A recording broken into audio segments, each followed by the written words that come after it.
Rev up your engines!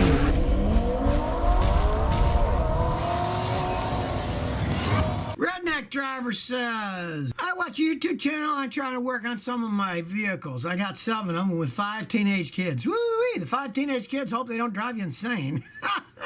I had 2, and they almost drove me insane. As I gotten older, I'm less interested in my career of IT and more interested in doing physical labor. I'm considering going to Tennessee College of Applied Technology using my VA benefits. I make too much money in IT, so it'd be kind of a side hustle. What do you think? Well, sure, if you want to do that and learn and have a little side hustle, what I would tell you there is get more heavily involved in the electronics aspects of cars. Don't get involved in rebuilding engines, transmissions, stuff like that. That costs a lot of money. You need an awful lot of equipment.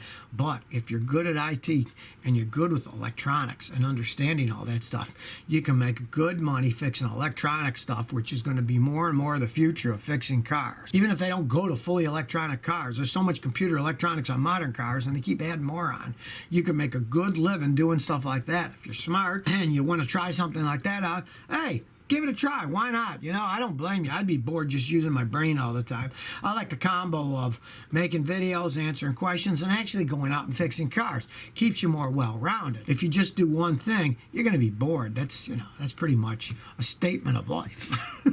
Emilio, 1952, says, Scotty, is Mazda and Hyundai good car brands? If so, which do you prefer? If I had to get one, I would get a Mazda standard transmission one, like a little Mazda Miata. Those are actually great little cars. And Hyundai and Kias, they're pretty much a merged company now, so you can lump them all together. If you buy it brand new, it might last 100,000 miles and be pretty much trouble-free. And if you don't mind that, they're a little bit cheaper, go right ahead. But you want to keep a car forever, get a Toyota or a Honda. And the thing is, if you went back 20 years, the Kias and the Hyundais were much cheaper than the Toyotas and Hondas. Now, there's not that much difference. An equivalent Toyota and Hyundai, the Hyundai was like $900 cheaper. And for that kind of money, believe me, I'd buy a Toyota. I wouldn't buy one of those. David 916 says, Scotty, I got a Crown Vic with 97,000 miles on it. And the transmission fluid hasn't been changed in a long time. Should I still change it? Now, that's a toss-up. If it had never, ever been changed, I'd leave it alone.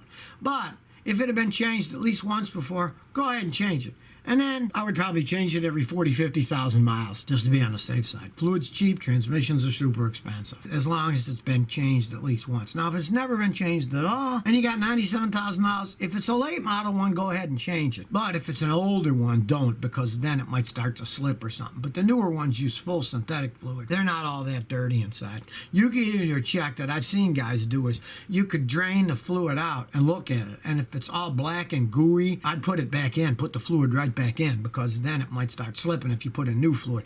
But if it's relatively clean, then put new fluid in it. If it's old dirty fluid and it still works okay when it comes out, just put it back in, because it's used to that old fluid. That's the trick to that. And I've had guys do that over the years, and they'll say, hey, it was too dirty, and they just poured it back in. Didn't have any problems before. It still didn't have any problems. But if they took the old dirty stuff out that was really dirty and never been changed, and then they put new fluid in, a lot of times they'll slip. Oscar SP97 says, Scotty, I'm looking to buy a new 2019 RAV4. Should I get the hybrid or the non-hybrid? Depends on a few things. They're good vehicles.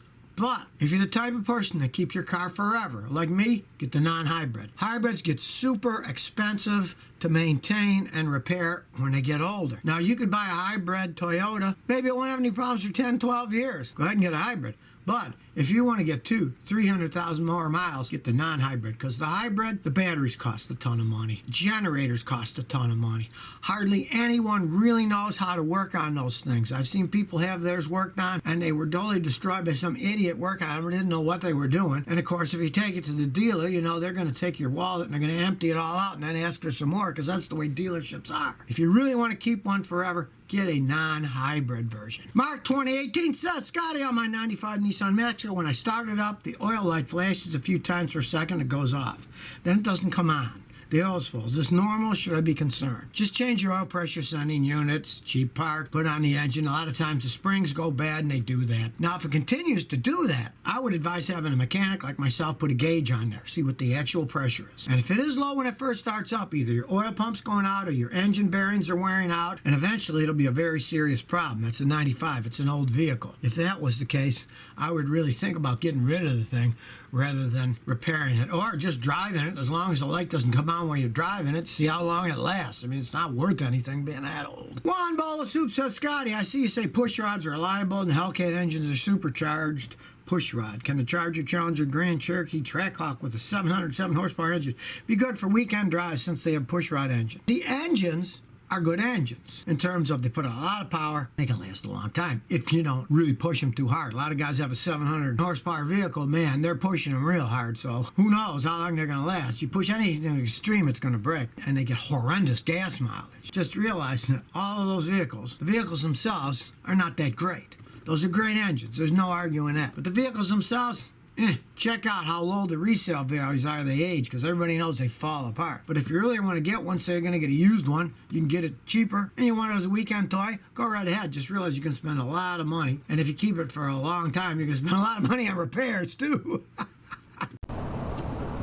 So if you never want to miss another one of my new car repair videos, remember to ring that bell.